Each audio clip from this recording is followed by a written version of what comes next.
चिमण्या जगामध्ये पहिलीला आपल्याला ज्याने कोणी आणून सोडलं होतं त्याने आपल्या दप्तरामध्ये एक पुस्तक ठेवलेलं होतं आणि ते बालभारतीचं पुस्तक वाचत वाचत आपण हळूहळू कुमार भारतीमध्ये आलो आणि नंतर आपण शाळा महाविद्यालयामध्ये वाचायला.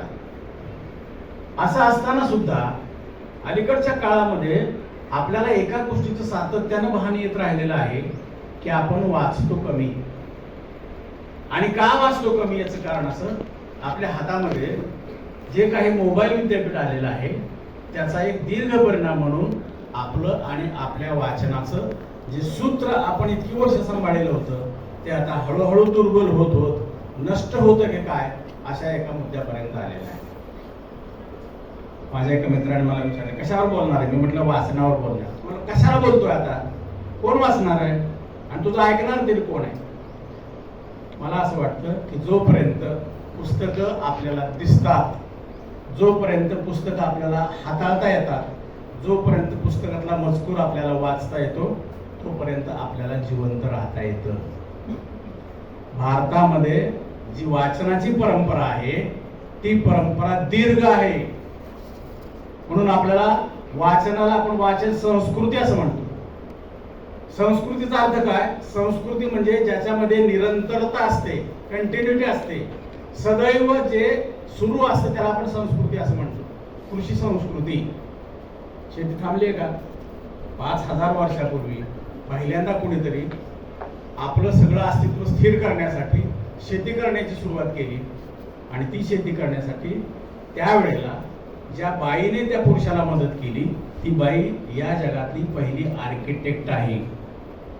अजूनही तुम्ही लक्षात ठेवा, शेती करणाऱ्या माणसाला स्थिर करणारी स्त्रीच होती. तिनं त्याला स्थिर करून ठेवलं. इतकंच नाही तर घरात चुलीची जागा कुठं असावी हे काही पुरुषांनी ठरवलेलं नाही. आज तुम्ही किती छोट्या घरात जावा, कितीही दुर्गम भागातल्या घरात जा, चुलीची जागा योग्य ठिकाणीच असते. चुलीची जागा चुकलेलं घर मला महेंद्र अजून सापडलेलं नाही. ह्या घरात चुलीची जागा चुकलेली आहे. कुणी ठरवले? ती बाई ग्रॅज्युएट नाही, कुठे कोर्स करून आलेली नाही, तिला कुठल्याही पद्धतीचं बाकीचं पुस्तकी ज्ञान नाही, पण तरी सुद्धा जगण्याचं जे ज्ञान आहे ते ज्ञान तिने इतकं आत्मसात केलेलं आहे. अनुभवाच्या आधारावरती तिनं पहिल्यांदा चूल एका विशिष्ट ठिकाणी ठेवली आणि तुमच्या माझ्या पोटाची व्यवस्था झाली. ही कृषी संस्कृती असं आपण म्हणतो. तसं वाचन ही संस्कृती आहे. आपल्याला वाचता आलं पाहिजे. अलीकडच्या काळामध्ये अशा पद्धतीचं पुस्तकांबद्दल अनास्थेनं बोलणं सुरू आहे की आपल्याला खूप वाईट वाटतं. निदान मला वाईट वाटतं. मी ज्या काळामध्ये वाचत होतो, माझ्या बरोबरचे माझे विद्यार्थी मित्र वाचत होते, माझी प्राध्यापक मंडळी वाचत होती, त्यावेळेला वाचण्याशिवाय आम्हाला पर्याय नव्हता. काय वाचायचं हे ठरलेलं होतं, काय वाचायचं नाही हे पण ठरलेलं होतं. मी ज्या गावात राहत होतो करमाळ्यामध्ये, त्या काळामध्ये त्या नगर परिषदेचं जे मोठं वाचनालय होतं अत्यंत समृद्ध. तिथं पुस्तक मागायला गेल्यानंतर तिथला जो ग्रंथपाल असायचा, मी जर त्यांना असं म्हणालो की मला नाशी फडकेंची कादंबरी पाहिजे तर तो चष्मा असा खाली करायचा आणि विचारायचा काय घरी सांगू काय, नाशी फडकेचं पुस्तक वाचतो. म्हणजे मित्रांनो, पुस्तक कुठलं वाचायचं आहे हे ठरवण्याचा अधिकार आपल्याला तेव्हा नव्हता. ज्यांनी पुस्तकं खूप वाचली होती ती माणसं सांगायची हे वाचा, खांडेकर वाचा, मग आपण खांडेकर वाचायचो. अशा काळामध्ये आमचं वाचन सुरू झालं. पण आम्ही जेव्हा जयवंत वाचायला लागलो, आम्ही जेव्हा पु ल देशपांडे वाचायला लागलो, आम्ही जेव्हा बापू काळे वाचायला लागलो, तेव्हा आमच्या असं लक्षात आलं की लेखकानं सांगितलेला प्रत्येक शब्द हा तुम्ही तुमच्या अनुभवानं तपासून घ्या, म्हणजे तुमच्या वाचनाला पुढे काही ना काही फाटे फुटू शकतील, ते वाचन समृद्ध होईल, त्याचा सृजनात्मक असा उपयोग आपल्याला करता येऊ शकेल. मगाशी सरांनी सांगितलं सूत्रसंचालनामध्ये, माझा आजही सर हा रिवाज आहे, वाचल्याशिवाय झोपायचं नाही आणि सकाळी उठल्यावर एक पान तरी लिहिल्याशिवाय दिवसाची सुरुवात करायची नाही. किती सोपा नियम आहे. पैसे लागतात का याला? नाही. पुस्तकं घरात नाहीत असं आहे का? नाही. आपल्या हातात पेन आहे, वही आहे, कागद आहे. या दोन गोष्टी जर आपण केल्या तर लक्षात ठेवा अवघ्या 2 ते 3 महिन्यामध्ये तुमच्या व्यक्तिमत्वामध्ये बदल झालेला तुम्हाला पाहायला मिळतो. याचं कारण काय? याचं कारण लक्षात ठेवा. सगळ्यात महत्त्वाचं कुठलं असेल तर वाचन हा माणसाचा स्वभाव बदलण्यासाठी उपयोगात येणारी गोष्ट आहे. आता इथे जी सगळे विद्यार्थी मंडळी बसतील त्याच्यात काही पालक हे शिक्षित असतील, ते वाचणारे लोक आहेत, आई असतील, वडील असतील. पूर्वी प्रत्येकाच्या घरात 1-2 पुस्तकं असायची. आज काय परिस्थिती आहे? मोठा टीव्ही आहे, बाकीची सगळी साधनं आहेत, सगळ्या प्रकारच्या मशिनरी आहेत, कपडे धुण्यापासून ते भांडी स्वच्छ करण्यापर्यंत सगळी कामं यंत्राने केलेली, असा आताचा कालखंड आहे. पण असे फार कमी घरं आहेत की ज्या घरामध्ये पुस्तकाचं कपाट आहे. यशवंतराव चव्हाण असं म्हणाले होते की माझी सभ्य माणसाची व्याख्या ही आहे की ज्या माणसाच्या घरामध्ये किमान एक पुस्तकाचं कपाट आहे तो या समाजातला सभ्य माणूस आहे. सभ्य याचा अर्थ जो सभेला जाऊन बसतो तो. सभेला कोण जाऊन बसतं? ज्याला ऐकायचं असतं तीच माणसं जातात. आणि कुणाला ऐकायचं असतं? ज्यांना आपल्याला काहीतरी ऐकलं पाहिजे असं वाटतं. सभेमध्ये सांगणारा माणूस कोण असतो? सभेमध्ये सांगणारा माणूस हा वाचणारा असतो.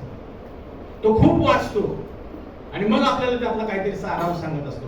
म्हणून मला नेहमी असं वाटत आलंय की वाचन संस्कृतीविषयी आपण अनादराने बोलण्यापेक्षा किंवा काय करायचं, कोण वाचतच नाही, आता काही पुस्तकांचा उपयोगच नाही, असं चालणार नाही. इथून पुढचा सगळा कालखंड लक्षात ठेवा, चांगल्या पुस्तकांच्या वाचनाचाच आहे, हे तुम्ही कधीही विसरू नका. किती वाईट काळ आहे त्याचं एक उदाहरण मी आपल्याला सांगतो.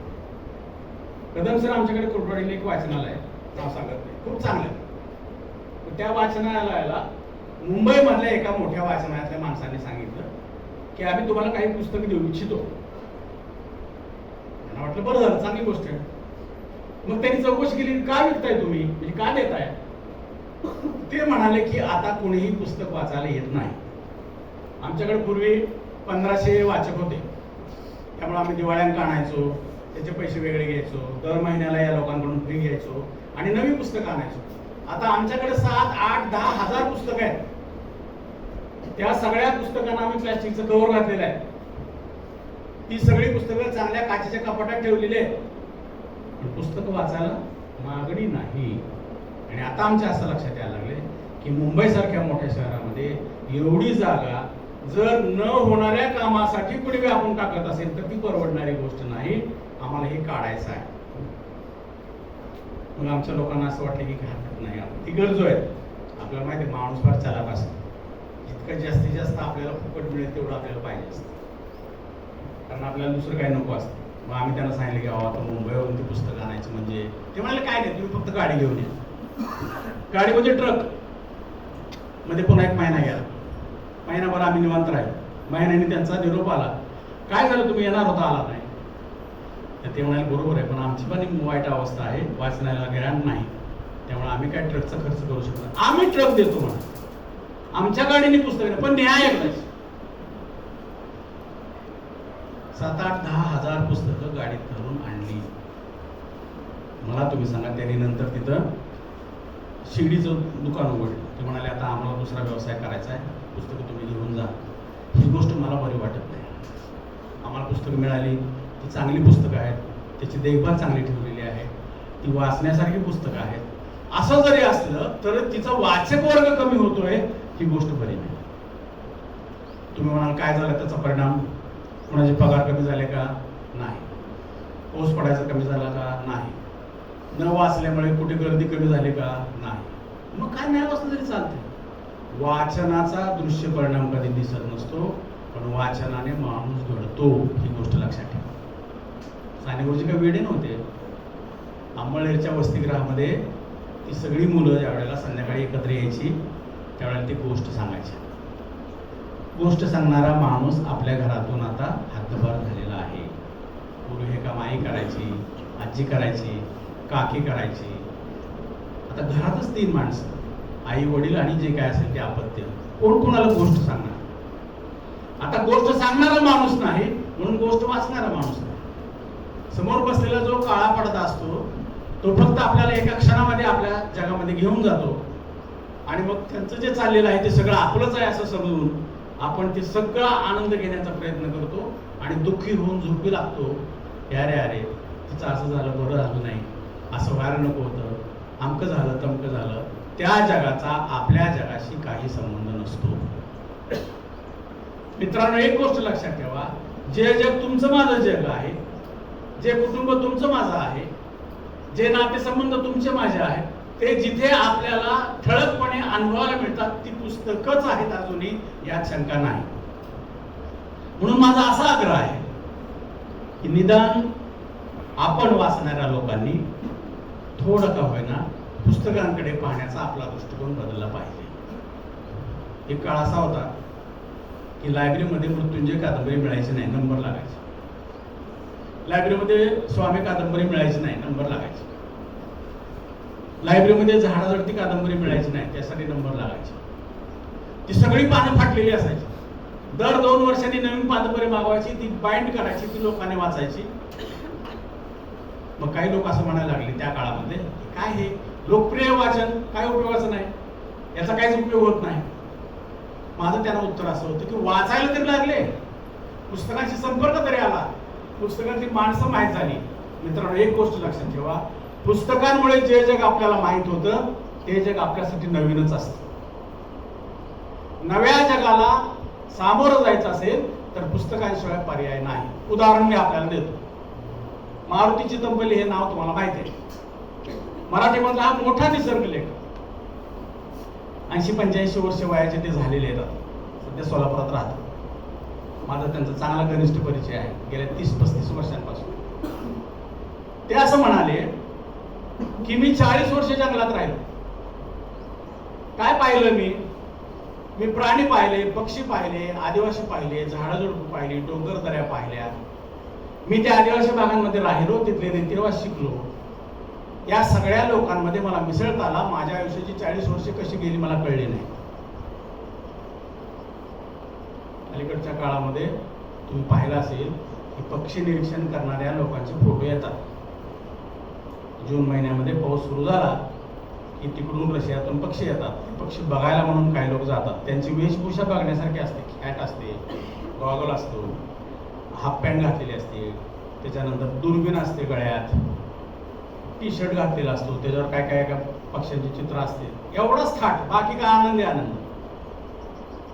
चितमपल्ली असं म्हणाले की मुंबईची बरीच माणसं आमच्या ताडोबाच्या जंगलामध्ये येत असत आणि ते असं म्हणायचे की आता आम्ही 5-6 महिने इथे मुक्काम करणार आहे, आम्हाला हे सगळं बघायचं आहे. आम्ही हा निसर्ग कधी पाहिलेला नाही, कारण मुंबईच्या जगामध्ये आम्हाला उभं आलेलं आहे. आता आम्हाला इथे शांत वाटतं. किती दिवस हे शांत वाटतं चालायचं? 8 दिवस. 9व्या दिवशी ते सांगायला येते, साहेब आम्ही चाललो. का? ही शांतता आम्हाला वेळ लावेल. मित्रांनो, शांतता पचवणं ही सुद्धा एक तपश्चर्याच असते. घरामध्ये 4 माणसं असतील आणि त्यातली 2 गावाला गेली, घरात करमत नाही. आपण म्हणतो काय करमत नाही. आणि हे न करमणं काय असतं हे काही शब्दात व्यक्त करता येत नाही. चितमपल्ली साहेब म्हणाले 10 दिवसांनी ती सगळी माणसं निघून जायची, कारण त्यांना त्यांच्या कोलाहलाच्या जगाची इतकी सवय लागलेली असते की शांतपणे राहणं काय असते त्यांना कळत नाही. आणि नंतर त्यांनी सांगितलं की मी त्याच्यावरती एक छान आर्टिकल लिहिलं की जे मुंबईच्या लोकांनी वाचलं. मित्रांनो, माणसाच्या आदिम अवस्थेपासून झाडाझुडपांच्या आणि पक्ष्यांशी मैत्री झालेला माणूस त्यांच्यापासून दूर गेला आणि दुर्दैवाने त्याच्या मनाचं स्वास्थ्य त्याने संपवून टाकलं. मी मगाशी आपल्याला म्हणलं की पुस्तकं 90 जग आपल्यासमोर उलगडतात. चितमपल्ली साहेबांनी सांगितलं की त्या काळामध्ये नवे गाव बांधला ते वन अधिकारी म्हणून काम करत. लक्षात ठेवा, वन अधिकारी असून सुद्धा ते जन्मभर शाकाहारी राहिले. त्यांनी कोंबडीचं अंड सुद्धा कधी खाल्लं नाही. प्राण्यांच्या हत्येचा विषयच नाही. ते म्हणाले की मला या गोष्टी आवडत नाही. त्याचं कारण असं की इतकं सुंदर निसर्गामध्ये वावरणारी राहणारी या सगळ्या लोकांकडे आपलं भक्ष्य म्हणून बघणं याच्यासारखी क्रूरता काय असू शकते? मग कशाला आपण पक्षी मित्र व्हायचं? त्या काळामध्ये महाराष्ट्र शासनाने एक फतवा काढला होता आणि तो फतवा असा होता की जंगलामध्ये जी रानकुत्री आहेत ती रानकुत्री माणसांच्या पिकाचा नाश करतात आणि माणसांच्या रहिवासाला पण त्याचा त्रास होतो. सबब ही रानकुत्री मारून टाकाय.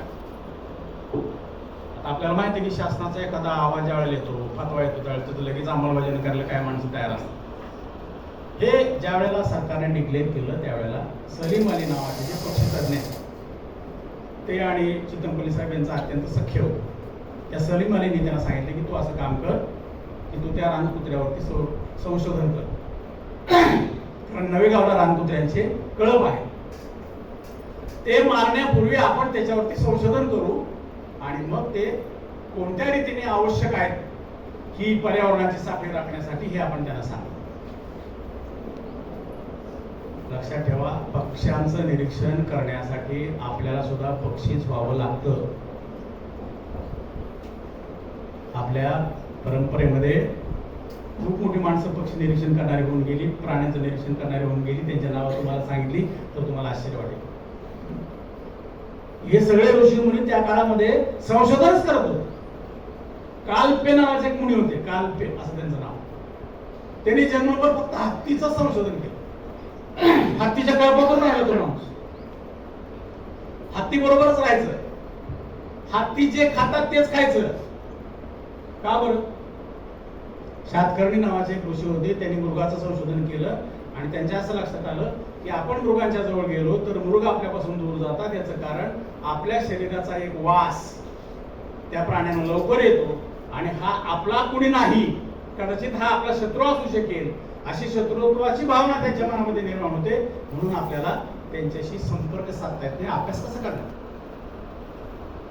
म्हणून त्या शातकर्णी ऋषींनी अन्न सोडलं खायचं आणि ते गवत खात होते. चितमपल्लीने हे लिहून ठेवल्यामुळं मला समजलं, तुम्हाला समजलं. विचार करा, संशोधनासाठी गवत खाऊन राहणारा माणूस आयुष्यभर मृगासाठी काम करतो आणि मृग पक्षी शास्त्र नावाचा ग्रंथ लिहितो. पुस्तकासाठी केवढी प्रतिज्ञा केली त्यांनी, केवढी तपश्चर्या केली, केवढा त्याग केला. सकाळी 7:30ला कॉलेजला जाताना मिळणारा चहा जर 7:35ला मिळाला तर आपण किती आदळा पडतो. आम्हाला कॉलेजला जायचं, अजून चहा कसं काय झाला नाही? तू कर ना, तुला पण ईश्वराने 2 हात दिलेलेच आहेत. घरात साखर आहे, चहा आहे, गॅस पेटलेला आहे. नाही तो आईनच करून द्यायचं. लक्षात ठेवा, काहीतरी त्याग केल्याशिवाय काही मिळवता येत नाही. मी त्या ऋषींचं उदाहरण आपल्याला यासाठी दिलं की त्यांनी ते मृगपक्षीशास्त्र नावाचा ग्रंथ लिहिला. किती लोकांनी तो वाचला? नाही. रशियाने तो पळवून न्याला. हत्तींचं संशोधन तिकडे त्यांच्या नावावर त्यांनी खपवलं, हे आम्ही केलं. या माणसाने सांगितलं की हे आमचं आहे, आमच्याकडे हे सगळं आधीच आहे, आम्ही हे केलेलं आहे. मित्रांनो, लक्षात ठेवा, पुस्तकं माणसाला ज्ञानी बनवतात. जे ज्ञान नव्हतंच त्याला अपूर्व असं आपण म्हणतो. जे जग मला माहितच नव्हतं, ज्या जगाशी माझा कधी संबंध आलेला नाही, ते जग जर कोणी आपल्याला दाखवत असेल तर मला वाटतं पुस्तकांचे उपकार आपण मानले पाहिजे. चितमपल्ली साहेबांनी सांगितले की रानकुत्र्यांच्या 2 कळपांचा मी 3-4 महिने अभ्यास केला आणि काही निष्कर्ष काढले. आणि त्यावेळेला मी त्यांना असं म्हणालो की ही रानकुत्री कुठल्याही शेतकऱ्याच्या पिकाची नासाडी करीत नाहीत. ही नासाडी करण्याचं काम वानरं करतात. आणि त्याचे जे निष्कर्ष आहेत त्यांनी काढलेले की आपल्याला कुत्रं म्हटलं की आपल्याला पहिली गोष्ट माहित असते की त्याचं शेपूट वाकडं आहे. म्हणून आपल्याकडे म्हण आहे, एखादा माणूस किती जरी चांगला सुधारायचा प्रयत्न केला आपण त्याला, तो सुधारला, आपण जाऊ द्या, कुत्र्याचं शेपूट वाकडं आहे ते वाकडंच. पण रानकुत्र्याचं शेपूट सरळ असतं. नंतर ते एकमेकांशी बोलतात ज्या आवाजात. पक्ष्यांची भाषा आहे तशी प्राण्यांची भाषा. लक्षात ठेवा, मुंगीची सुद्धा भाषा आहे. साखरेचा कण घेऊन ज्यावेळेला मुंग्या निघतात एकामागे एक, रान मोडते का कधी? कधीच नाही. माणसं कधी रान पाळतात का? कधीच नाही. त्या मुंग्या समोरून आलेल्या रांगेतल्या मुंग्याशी बोलत बसतात का? कधीच नाही. कधी नाही. मुंग्या गप्पा मारत बसलेत निवांत, काय कसं काय, बरं आहे का? नाही कोणी सांगितलं आपल्याला. का बरं? ते त्यांच्या ह्या दिनचर्येमध्ये ते बसत नाही. एक मुंगीचा साखरेचा कण घेऊन आपल्याच नावावर खपवणारी दुसरी मुंगी नसते. असू द्या, तू दुसरा घेऊन ये, मी हा माझा असं सांगते. नेवर, असं नाही होणार कधी. तशी मुंग्याची पण स्वतःची भाषा असते. विचार करा, केवढा जीव आहे, त्याचा मेंदू केवढा असेल, काय संशोधन केलं असेल. लाल मुंग्या लालच मुंग्या, काळ्या काळ्याच का, ते एकमेकावर कधी हल्ले करत नाही. काळ्या मुंग्यात लाल मुंग्या कधी राहत नाही. कोरडामध्ये मुंग्या राहायला गेल्यानंतर लक्षात ठेवा, त्या मुंग्यांचं आयुष्य ठरलेलं असतं. ठरलेल्या दिवशी आपल्याला मरायचं हे त्यांना माहीत असतं. आपण मेल्यामुळे दुसऱ्यांना त्रास होणे म्हणून ते आधी स्वतःचं आयुष्य संपवून टाकतात. मेलेल्या मुंगीचं प्रेत घेऊन निघालेल्या मुंग्या तुम्हाला माणसांसारख्या कधी दिसणार नाही. चितमपल्लीने सांगितलं की ती कुत्रे एकमेकाशी बोलतात. आपण जशी शीळ घालतो ना, विस्परिंग असा शब्द आहे. आपण जसे शीळ घालतो तसं एकमेकांना बोलतात आणि एकमेकांना हाकारतात. इतकंच नाही, माणसांप्रमाणे रानकुत्र्यांच्या सुद्धा जत्रा भरतात. आपल्याकडे चैत्र महिन्यामध्ये यात्रा असतात प्रत्येक गावाची. आणि त्या कशासाठी भरतात लक्षात ठेवा. नदीच्या या किनाऱ्याला एक ग्रुप असतो, पलीकडच्या बाजूला एक ग्रुप असतो. त्या काळामध्ये नरांची फक्त अदलाबदल होते, कारण वंश सातत्यासाठी वेगळ्या कल्पातला नर आवश्यक असतो. हे शास्त्रीय ज्ञान जे आज आपल्याला शास्त्राने विज्ञानानं शिकवलं ते शतकानुशतके त्या कुत्र्यांना माहिती आहे आणि म्हणून ते सुदृढ असतात. हे सगळे निष्कर्ष जेव्हा वाचले त्यावेळेस तत्कालीन मुख्यमंत्र्यांनी सांगितलं की नाही रानकुत्र्यांना मारू नका. एक जमात वाचली. लक्षात ठेवा, एका संशोधनात काय झालं हे कळायला आपल्याला चितमपल्लीचं पुस्तक वाचावं लागतं. इतकं अद्भुत जग आहे मित्रांनो, कल्पनाच नाही आपल्याला त्याची. आपलं जग इतकं निरस आहे की आपल्या जगाला फक्त सकाळपासून संध्याकाळपर्यंत त्यावेळेत हे करायचं, त्यावेळेत ते करायचं, त्यावेळेत ते करायचं, याच्या पलीकडे दुसरी कुठली सौंदर्य दृष्टी नाही. कांसू महाजन नावाच्या एका आदिवासी माणसाबद्दल त्यांनी लिहून ठेवलेली एक छोटीशी घटना मी तुम्हाला सांगतो, म्हणजे तुमच्या लक्षात येईल की आपण किती सुरक्षित आहोत. आई वडील खूप कमवतात, कष्ट करतात, आपल्याला शिकवतात, जगवतात, कपडे लत्ते देतात, पुस्तकं देतात, शिक्षणासाठी फी भरतात. पण हे ज्यांच्याकडे नाही त्यांचं काय? पुस्तकं माणसाचं हे उघडं जग सुद्धा दाखवतात. कशासाठी? या उघड्या जगातल्या वेदना आपल्याला कळाव्यात आणि त्या वेदनेशी आपण जोडलं जावं यासाठी पुस्तकाचं वाचन आवश्यक असतं. तो कांसू महाजन जो असतो तो त्यांच्या बरोबर वाटा दाखवायसाठी असतो. आणि चितमपल्लीने असं सांगितलं की जंगलामध्ये वाटाड्या असल्याशिवाय कधी जायचं नाही, नाहीतर निघालाय आपलं 1 2 1 2 करत चालणार नाही म्हणायचं. याचं कारण जे हिंस्र श्वापद असतात त्या सगळ्या श्वापदांनी तुम्हाला जंगलात आल्या आल्या बघितलेलं असतं. तुम्ही नंतर त्यांना बघता, त्याने आधी पाहिलेलं असतं. आणि जर तुमच्या जवळ चाकू, बंदूक किंवा शस्त्र असेल तर त्यांना सगळ्यात आधी कळतं की हा माणूस आपल्यावर हल्ला करणार आहे. म्हणून प्राण्यांमधल्या काही प्राण्यांना त्यांनी असं ट्रेनिंग देऊन ठेवलेलं असतं की तू फक्त त्याच्या वाचवर राहायचं, हा काय करतोय. म्हणून चितमपल्ली म्हणाले की त्या कांसू महाजनच्या हे लक्षात यायचं की आपल्याला कोणत्या कोणत्या प्राण्यांनी पाहिलेलं आहे. आदिवासी लोकांकडे जे ज्ञान असतं ना मित्रांनो, ते जगातलं अफलातून आहे. सगळं गरीब असतात बिचारे, खाण्यापिण्याची पंचायत असते. आणि कांसू महाजनला अनेक निसर्गामधल्या गोष्टी माहीत असतात ज्या चितमपल्लीने पुस्तकात लिहून ठेवल्या. त्यातली एक गोष्ट अशी की ज्या वेळेला दुष्काळ पडणार आहे पुढच्या वर्षी, त्याची आदल्या वर्षी जाणीव सगळ्यात आधी वानरांना होते की पुढच्या वर्षी पाऊस पडणार नाही, दुष्काळ पडणार आहे. आणि दुष्काळ पडल्यामुळे आपल्याला खायला मिळणार नाही, अन्नाची कमतरता असेल. कमाल आहे की नाही? आपल्याकडे किती जरी यंत्र आणली, आज पाऊस पडणार, त्या दिवशी लख ऊन पडलेलं असेल. हवामान खातं सांगतो उद्या कदाचित पाऊस पडण्याची दाट शक्यता आहे, काहीच नाही. आणि ज्या दिवशी ऊन आहे असं सांगितलं त्या दिवशी दो पाऊस येतो, कॉलेजला शेत आहे. त्यांनी सांगितलं की हा कांसू महाजन म्हणजे एक प्रकारचं यंत्रच. चालला की तो एकटा नुसता चालत नाही, त्याचं लक्ष सगळीकडे. आणि त्याच्या लक्षात येतं की या वानरांना माहित आहे की पुढच्या वर्षी दुष्काळ पडणार आहे. आपलं वंश सातत्य राहावं यासाठी सगळी वानरं काही झाडांची पानं, वनस्पतीची, औषधी आणि मध एकत्र गोळा करून त्यांचे लाडू तयार करतात मोठे. आणि ते लाडू एका झाडाच्या ढोलीमध्ये असे लिंबून ठेवतात.